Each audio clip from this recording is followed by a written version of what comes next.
नमस्कार विद्यार्थी मित्रांनो, स्वागत आहे तुमचं स्पार्क सायन्स अकॅडमी या युट्यूब चॅनलवरती। आजच्या व्हिडिओ लेक्चर मध्ये आपण Maharashtra state board class 10 science part 1 चा topic number 4 effect of electric current आपण आजच्या व्हिडिओ लेक्चर मध्ये सुरुवात करणार आहोत। तर विद्यार्थी मित्रांनो, तुम्ही कधी विचार केला आहे का, how we decide the whether the material is a conductor or insulator? एखादं मटेरियल कंडक्टर कधी असतं किंवा इन्सुलेटर कधी असतं आपल्या सर्वांना माहित असेल। जर एखाद्या मटेरियल मधून करंट पास होत असेल तर त्याला आपण काय म्हणतो, कंडक्टर।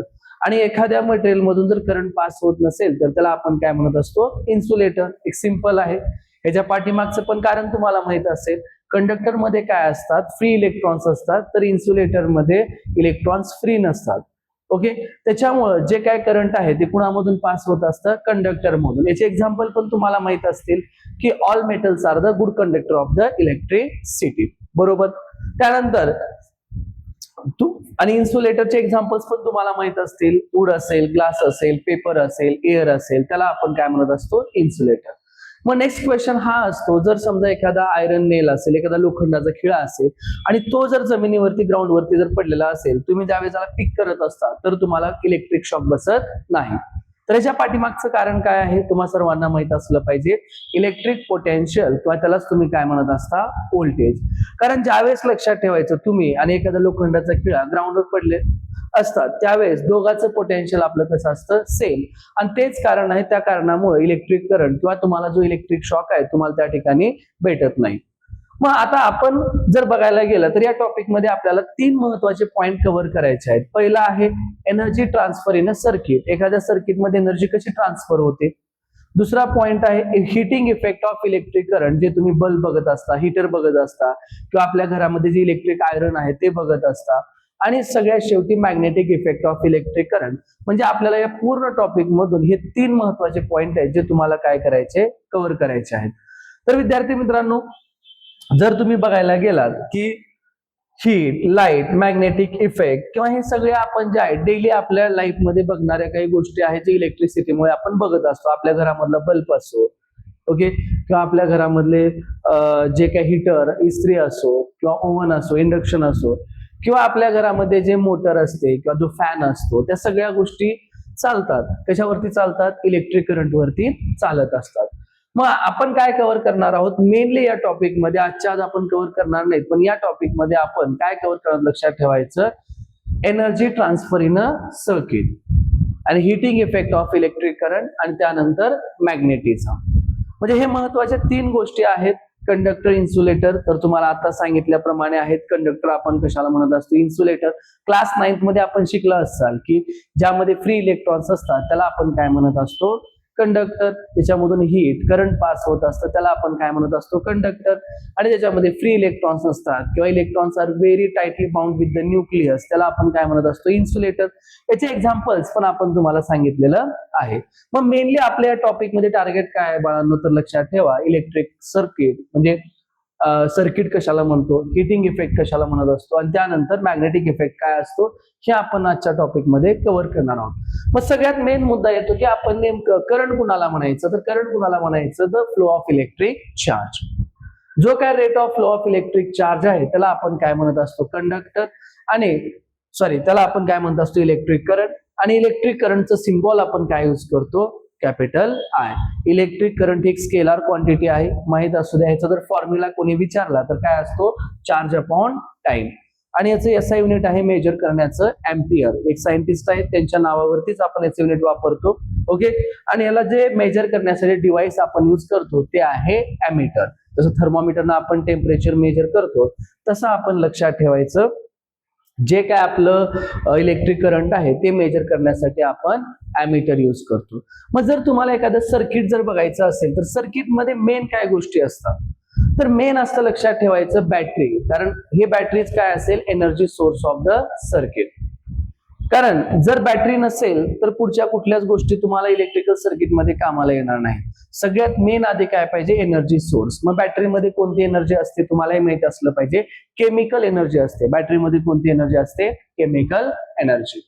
बॅटरी काय प्रोव्हाइड करते, इलेक्ट्रोमोटिव्ह फोर्स प्रोव्हाइड करत असते किंवा ईएमएफ प्रोव्हाइड करत असते, ओके। आणि जे कुणाला ड्राईव्ह करत असतं, आपल्या करंटला। त्यानुसार अजून सगळ्यात महत्वाचं असतं स्विच. जर तुम्ही कधी इलेक्ट्रिकल सर्किट पाहिला असाल तर त्याच्यामध्ये स्विच हे सगळ्यात महत्वाचं आहे, कारण स्विचच काय करत असतं, जे काय सर्किट आहे त्याला ओपन किंवा क्लोज करण्याचं काम करत असतं. तुम्ही कधी पाहिला असाल, आपण जनरली बघा, समजा हे काय आपलं बल्ब आहे आणि तुम्ही जर काय केलं लक्षात ठेवायचं, या ठिकाणी समजा बॅटरी असते, हे काय असेल प्लस, हे काय असेल मायनस, त्यानंतर या ठिकाणी काय असेल लक्षात ठेवायचं स्विच. तर हे जनरली इलेक्ट्रिकल सर्किट मध्ये हे तर बेसिक गोष्ट पाहिजे. कधी कधी लक्षात ठेवा अजून एक गोष्ट आपण इलेक्ट्रिकल सर्किट मध्ये यूज करतो, ते म्हणजे काय असेल रेजिस्टर. काय असेल लक्षात ठेवा रेजिस्टर. हे आर, हे काय असेल आपलं स्विच, हे काय असेल आपलं बॅटरी आणि हे काय असेल आपलं बल्ब.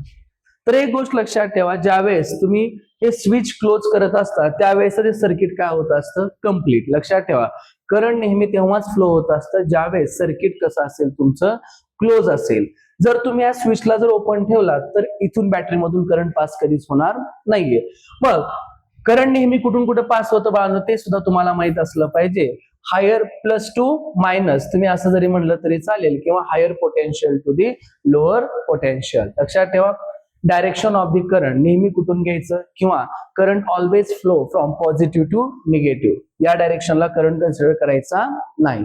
जे काय आपण कन्व्हेन्शनल करंट घेत असतो न्यूमरिकल सॉल्व्ह करत असताना, ते कन्व्हेन्शनल करंट नेहमी कुठून कुठं फ्लो होत असतं from plus two minus. Okay, मग हे असतं सर्किटमध्ये, ह्या काय बेसिक गोष्टी असतात.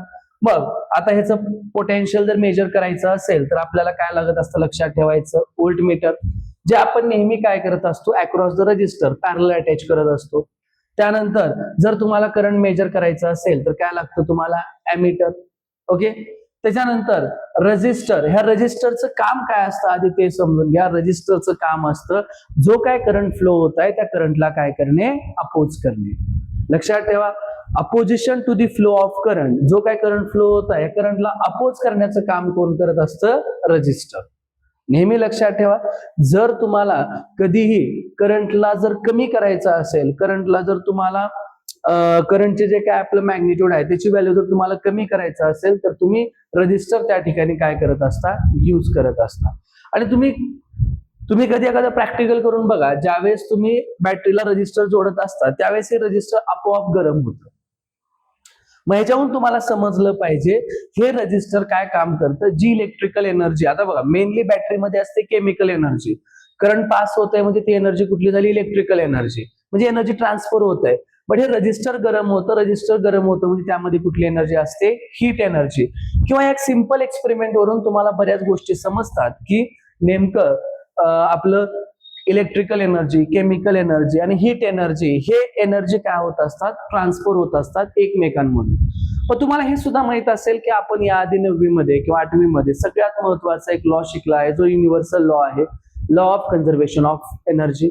Energy neither be created nor be destroyed, it can converted into one form to the another form. Okay, बघा लक्षात ठेवा एनर्जी ऑलवेज कॉन्झर्व्ड असते युनिव्हर्स मध्ये. एनर्जी कधीच लॉस होत नाही. एनर्जी फक्त काय होत असते एका फॉर्म मधून दुसऱ्या फॉर्म मध्ये कन्वर्ट होत असते. मग तसंच या ठिकाणी तुम्ही बघू शकता की केमिकल एनर्जी इलेक्ट्रिकल मध्ये कन्वर्ट होते, इलेक्ट्रिकल एनर्जी हीट एनर्जी मध्ये कन्वर्ट होत असते. ओके, मग हेच तुम्हाला सांगितलेलं आहे की ज्यावेळेस Wien current flows through the circuit, ज्यावेळेस एखाद्या सर्किट मधून करंट फ्लो होत असतं the batteries chemical energy is converted into the electrical energy. म्हणजे ज्यावेळेस सर्किट मधून आपण जे सर्किट काढलं त्याच्यामधून करंट फ्लो होत असताना नेमकं काय होत आहे, जी बॅटरी मधली केमिकल एनर्जी आहे ती कशामध्ये कन्वर्ट होत आहे electrical energy, and which is then transform into the component as. मग त्याला आपण बल्ब लावून लाईट एनर्जी मध्ये कन्वर्ट करू शकता, किंवा आपण फिलामेंट वगैरे यूज करून किंवा शेगडी जे आपण यूज करत असतो त्याच्यामध्ये हीट एनर्जी मध्ये कन्वर्ट करू शकता, किंवा कधी कधी आपण फॅन वगैरे याच्यावरती चालवतो म्हणजे त्यांच्यामध्ये कोणती एनर्जी असते मेकॅनिकल एनर्जी मध्ये कन्वर्ट करू शकतात. म्हणजे याचा अर्थ काय आहे मित्रांनो की एनर्जी आपण काय करू शकतो एका फॉर्म मधून दुसऱ्या फॉर्म मध्ये कन्वर्ट करू शकतो. एनर्जी लॉस होत नाही. जी काय त्या बॅटरीमध्ये एनर्जी असेल ती एनर्जी फक्त एका फॉर्म मधून दुसऱ्या फॉर्म मध्ये कन्वर्ट होत असते. आता तुम्हाला माहित आहे वेगवेगळ्या प्रकारचे एनर्जीज आहेत.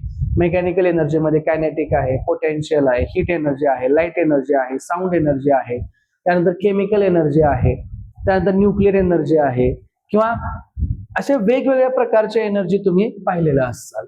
मग हे आपल्याला कळालं पाहिजे की या टॉपिक मध्ये आपण मेनली तेच पाहणार आहोत की जे काय एनर्जी आहे त्या एनर्जी कशा ट्रान्सफर होतात.